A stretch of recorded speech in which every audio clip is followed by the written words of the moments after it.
तो गाइस कैसे आप सब लोग क्रॉनिकल्स ऑफ अ सेंट के एपिसोड 105 के साथ हाजिर हो। तो लास्ट एपिसोड के एंड पे हमने देखा था कि हमारा वैंगलिन जो होता है वो क्रिस्टल फाइनली उसके सामने दोबारा से अपीयर होता है, वो जुड़ जाता है। तो वैंगलिन बाहर निकलकर उस क्रिस्टल को अपने हाथ में पकड़ लेता है। तो हमारा वैंगलिन उस क्रिस्टल को अपने हाथ में पकड़ता है और कहता है कि ये क्या, ये तो बड़ी खास चीज लगती है। लेकिन इस क्रिस्टल को वो अपने बैग के अंदर रखने की कोशिश करता है तो वो अपने बैग के अंदर नहीं रख पाता और साथ ही वो उसे अपने हीवन डिफाइंग बीड के अंदर भी नहीं लेकर जा पाता। तो वैंगलिन कहता है कि अब मैं इसका करूं तो करूं क्या, क्योंकि यहाँ पर ना तो मैं इसे बैग में रख पा रहा हूं ना ही मैं इसे अपने हीवन डिवाइन बीड के अंदर लेकर जा पा रहा हूं। अगर वो डिमोनिक कल्टीवेटर वापस आ जाता है तो फिर तो मेरी वाट लग जाएगी। फिर साथ उसे याद आता है कि वहां पर वो मास्टर जो था यानी इवल मैजिशियन जो था इस क्रिस्टल को अपने माथे के साथ लगाने की कोशिश कर रहा था इससे पहले कि वो मास्टर डूमू जहां पर आ गया। तो इसी के साथ वो उस क्रिस्टल को उठाता है, अपने माथे के साथ लगाता है। जैसे वहां पर उसे अपने माथे के साथ लगाता है तो वो कहता है कि ये क्या, यहाँ पर तो कुछ भी नहीं हुआ। तो उस क्रिस्टल के माथे के साथ लगाने के साथ पहले तो कुछ भी नहीं होता, फिर साथ वो क्रिस्टल गायब हो जाता है। माना वैंगलिन कहता है कि ये क्या, वो क्रिस्टल कहां पर चला गया। और इसी के साथ ही वैंगलिन को वहां पर एक जबरदस्त झटका लगता है, उसके माथे के अंदर जबरदस्त एनर्जी एब्जॉर्ब होना शुरू होती है और इसी के साथ ही हमारा वैंगलिन गायब हो जाता है।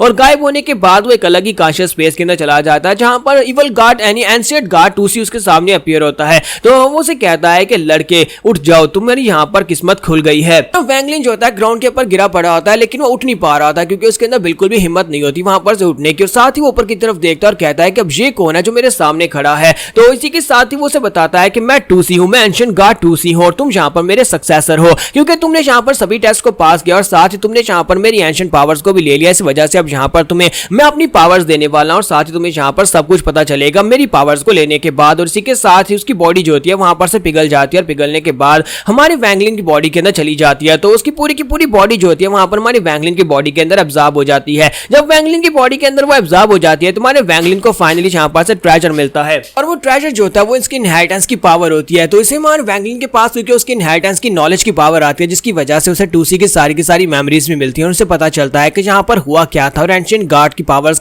असल में है क्या और यहाँ पर ये ट्रायल्स क्यों रखे गए थे। तो हमारा वैंगलिन यहाँ पर मैं सारी की सारी डिटेल्स बताता है जो कि मैं इतनी ज्यादा गहराई में बिल्कुल भी नहीं जाऊंगा। तुम्हारा वैंगलिन बताता है कि एंशिएंट गार्ड जो होता है उसमें से बहुत ही कुछ ऐसे एंशिएंट गार्ड्स होते हैं जो कि अपने प्राइम लेवल पर पहुंच जाते हैं, तभी जाकर वो अपनी जो इनहेरिटेंस की पावर होती है उनको यहाँ पर किसी के लिए पीछे छोड़कर जा सकते हैं। उनमें से 2C गार्ड भी एक ऐसा ही गार्ड था, उसने यहाँ पर बहुत ज्यादा कल्टीवेट किया, बहुत ज्यादा मेहनत की, लेकिन एंड के ऊपर एक ब्रेक थ्रू की वजह से वो ब्रेक थ्रू नहीं कर पाया था जिसकी वजह से वो यहाँ पर मर गया था और उसकी डेड बॉडी यहाँ पर पिछले कई लाखों साल से पड़ी हुई है। लेकिन उसके मरने के बाद उसने अपनी कॉन्शियसनेस को, क्योंकि एक एंशिएंट गार्ड जो होते हैं उनकी कॉन्शियसनेस मरती नहीं है, वो जिंदा रहती है, उसने अपनी कॉन्शियसनेस और अपनी इनहेरिटेंस की पावर को यहाँ पर इन दो हिस्सों में चेंज किया। उसके दो हिस्से बनाए, एक इनहेरिटेंस ऑफ पावर थी और एक इनहेरिटेंस ऑफ नॉलेज थी। और इस वक्त मुझे जो पावर का मुझे जो हिस्सा मिला है वो इनहेरिटेंस ऑफ नॉलेज है, जबकि दूसरा जो इनहेरिटेंस ऑफ पावर का हिस्सा है वो पहले कोई ले चुका है। मुझसे पहले यहाँ पर कोई आया था जिसने यहाँ पर वो आने के बाद वो इनहेरिटेंस का हिस्सा ले लिया जिसकी वजह से वो बहुत ज्यादा पावरफुल हो गया होगा। अब जबकि क्योंकि मेरे पास एंशिएंट गार्ड की मेमोरीज भी है तो मैं यहाँ पर हिसाब लगा सकता हूँ कि वो बंदा कौन है। मुझे लगता है कि वो जो भी बंदा था वो बहुत ज्यादा पावरफुल कल्टीवेटर था और उसने रेड कलर के कपड़े पहने हुए थे। मुझे लगता है कि इस वक्त रेड सी एरिया के अंदर जो बंदा ट्रैप है जो वही है। साथ ही हमारा वैंगलिन कहता है कि अब जबकि मुझे इनहेरिटेंस ऑफ नॉलेज मिल चुकी है तो इसका मतलब यह है कि मेरे पास उसकी सारी की सारी मेमोरीज है जिसके अंदर यहाँ पर एंशिएंट गार्ड की टेक्निक्स हैं, वो सारी की सारी टेक्निक्स जिनको यहाँ पर अब मैं कल्टीवेट कर सकता हूँ। लेकिन उन सभी को कल्टीवेट करने के लिए एनॉर्मस एनर्जी की जरूरत है। मैं अपनी कोर फॉर्मेशन स्टेज की बॉडी के साथ यहाँ पर वो सारी टेक्निक्स को परफॉर्म तो नहीं कर पाऊंगा, लेकिन फ्यूचर में मेरे लिए ये सारी की सारी टेक्निक्स काफी ज्यादा काम आने वाली हैं। और साथ ही उन सभी मेमोरीज के अंदर सबसे डिमोनिक कल्टीवेटर के बारे में पता चलता है कि वो सभी डिमोनिक कल्टीवेटर्स की बॉडी के अंदर इसकी कॉन्शियसनेस का एक एक हिस्सा है, वो सभी यहाँ पर ट्रैप हैं। तो वो कहता है कि मुझे लगता है कि 2C ने यहाँ पर मरने से पहले अपनी कॉन्शियसनेस के बहुत सारे टुकड़े किए होंगे। हजारों टुकड़े करने के बाद इन सभी डिमोनिक कल्टीवेटर्स की बॉडी के अंदर उसने इनको डाल दिया होगा ताकि वो बाद में इनको कल्टीवेट कर सके। लेकिन उसी सेम टाइम के पर वो रेड कपड़ों वाला बंदा जो है वो यहाँ पर एंटर हुआ इसकी बॉडी के अंदर। उसने आकर एंशिएंट गार्ड की पावर के लिए इनहेरिटेंस की पावर को ले लिया और जब उसने इसकी पावर वाली इनहेरिटेंस की पावर को ले लिया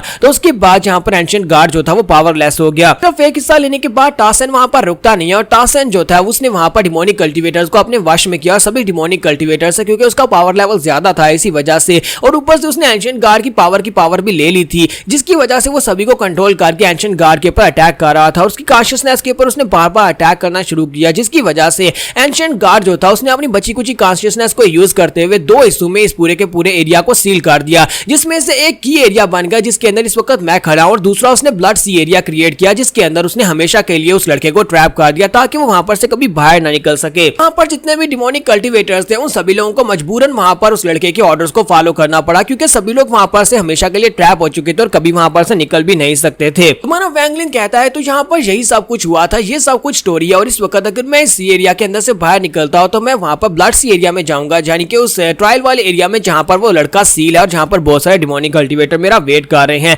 लेकिन अब जबकि मेरे पास इनहेरिटेंस की पावर है तो मैं यहाँ पर से आसानी से निकल सकता हूँ। वैंगलिन कहता है कि इस नॉलेज की मदद से मैं यहाँ पर किसी एरिया के अंदर अपनी मर्जी से जहां पर चाहूँ वहां पर जा सकता हूँ। तो जैसे ही वो किसी एरिया से बाहर की तरफ निकलता है, इसी के साथ एक डिमोनिक कल्टीवेटर से वहां पर देख लेता है और कहता है ये तो सोल डिवावरर है जिसे मास्टर ढूंढ रहे हैं। मास्टर टासन ने हमें से पकड़ने कहा है। वो कहता है मैं बहुत ज्यादा लकी हूँ और वो इसी के साथ से पकड़ने के लिए आगे बढ़ता है। लेकिन हमारा वैंगलिन वहीं पर से फिर कॉन्शियसनेस के सी के अंदर गायब हो जाता है। तो इस बात से वो काफी ज्यादा हैरान होता है। तो वैंगलिन कहता है कि ये एरिया जो है ये तो यहाँ पर इसको मैं पूरी तरह से समझता हूँ और जानता हूँ, जहां पर चाहे मैं वहां पर गायब हो सकता हूँ और कोई मुझे यहाँ पर पकड़ नहीं सकता। डिमोनिक कल्टीवेटर कहता है कि मैंने यहाँ पर अपनी कॉन्शियसनेस के साथ उसके ऊपर मार्क छोड़ा था, लेकिन इसके बावजूद वो यहीं पर कहीं पर गायब हो गया और मैं उसे ढूंढ भी नहीं पा रहा। लेकिन इसी के साथ ही वो बाकी के सभी डिमोनिक कल्टीवेटर्स को भी वहां पर एक मैसेज भेजता है और कहता है कि सोल डिवावरर जहां पर है वो इस एरिया में है, सभी लोग एक्टिवेट हो जाओ। और सभी लोगों को यहाँ पर जो मैसेज मिल जाता है। तुम्हारा वैंगलिन कहता है कि मुझे लगता है कि मैं यहाँ पर से बाहर नहीं निकल पाऊंगा क्योंकि बाहर के एरिया में बहुत सारे डिमोनिक कल्टीवेटर्स इस वक्त मुझे ढूंढ रहे हैं और अगर मुझे निकलना है तो मुझे वापस उसी एरिया में जाना पड़ेगा, ब्लड सी एरिया से होकर गुजरना पड़ेगा।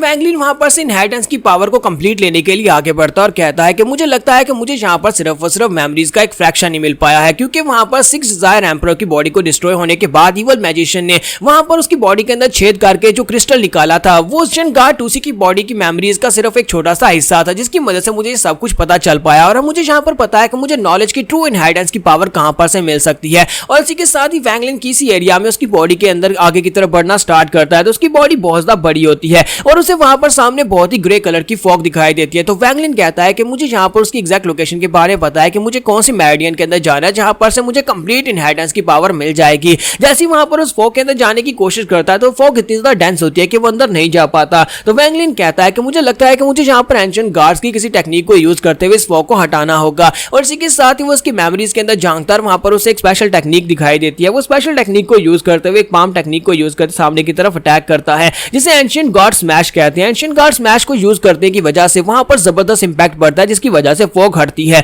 और उस फॉग के अंदर एक टनल बनती है। तुम्हारा वैंगलिन उस टनल के रास्ते से अंदर जाता है। थोड़ी थोड़ी देर के बाद से फिर से वहां पर एंशिएंट गॉड स्मैश को यूज करना पड़ता है। तो वहां पर उसकी काफी सारी एनर्जी वेस्ट हो रही होती है, लेकिन एंशिएंट गॉड स्मैश वाकई में एक बहुत ही पावरफुल मूव होता है। लेकिन अगर फुल पावर के साथ उसको यूज करेगा तो इसकी पावर लेवल बहुत ज्यादा बढ़ेगी। तुम्हारा वैंगलिन फाइनली वहां पर उसको पार कर लेता है। वहां पर बहुत ज्यादा डेंस फॉग को पार करने के बाद जब वो दूसरे एरिया में निकलता है जहां पर उसकी नॉलेज की पावर हो सकती है, उसकी इनहेरिटेंस का जो मुकम्मल हिस्सा है वहां पर हो सकता है, लेकिन वहां पर एक बहुत ही पावरफुल और एक बड़ा सा क्रीचर होता है और उसके आगे भी एक शील्ड होती है, यानी कि उस शील्ड को तोड़ने के बाद, उस क्रीचर को हराने के बाद तभी जाकर वो नॉलेज की पावर ली जा सकती है। नॉलेज की पावर को लिए बिना जहां पर से जगह से निकलना मेरे लिए पॉसिबल नहीं है। और इसी के साथ ही हमारा वैंगलिन जो होता है वहां पर सोच रहा होता है कि अगर मैं यहाँ पर से निकलना चाहता हूं तो मुझे लगता है कि मुझे उस बंदे की मदद लेनी पड़ेगी जिस बंदे ने यहाँ पर से पावर की इनहेरिटेंस की पावर ली थी। अगर उसके पास पावर की इनहेरिटेंस की पावर है और जहां पर आकर वो इस फॉक्सी एरिया को तोड़ सकता है और जहां पर इस क्रीचर को हराकर इनहेरिटेंस की पावर ले लेगा तो उसके बाद वो नया एंशिएंट गार्ड बन जाएगा। अगर वो नया एंशिएंट गार्ड बन सकता है तो उसके बाद सी एरिया जो है, यानी ब्लड सी एरिया जो है, उसकी सील ओपन हो जाएगी और हम लोग यहाँ पर उसे बड़ी आसानी से बाहर निकल पाएंगे। अब वैंगलिन फिर से यहाँ पर इस जगह के ऊपर ट्रैप हो चुका है। तो वैंगलिन क्या जाकर उस बंदे की मदद लेगा? क्या वो टासन से जाकर मदद लेगा और टासन क्या इसकी मदद करेगा भी? तो उसका मकसद भी यहाँ पर इनहेरिटेंस की पावर लेना है। उसके पास पहले से इनहेरिटेंस की पावर का एक हिस्सा है, अगर दूसरा हिस्सा उसके पास आ जाता है तो वो यहाँ पर एक नया एंशिएंट गार्ड बन जाएगा।